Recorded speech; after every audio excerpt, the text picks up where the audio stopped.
Hello guys, তোমরা দেখতে পাচ্ছ তুই আবার কিছু দেখাতে এসেছিস? কি দেখাবি আবার তুই? কি দেখাবি?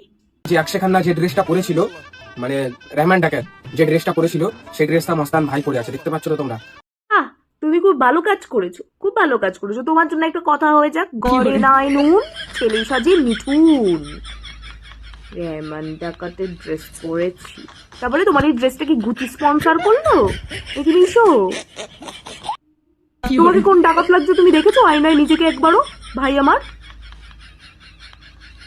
ধুরন্ধর মুভিতে অক্ষয় খান্না যে ড্রেস পরেছিল, আপদ।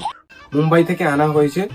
আর আরে মোস্তান ভাই, এই প্রথম তুমি গুচিকে বাদ দিয়ে দিলে, এটা কিন্তু ঠিক হলো না। তুমি তো সবসময় গুচির প্যান্ট জামা জাঙ্গিয়া সব পরো, এই প্রথম মুম্বাই থেকে তোমার জামা আনা হয়েছে। কি অক্ষয় খান্না নিজে পাঠালো?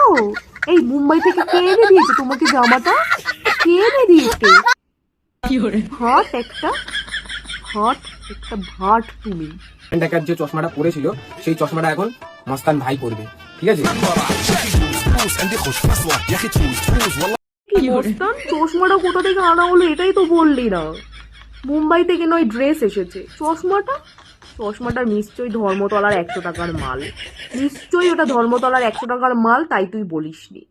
মানে তোর কথাগুলো শুনলে না আমার না দাঁতটা সুসুর সুসুর করে, আমার মুখ চুলকায় যে কতক্ষণে আমি তোকে উত্তর দেব।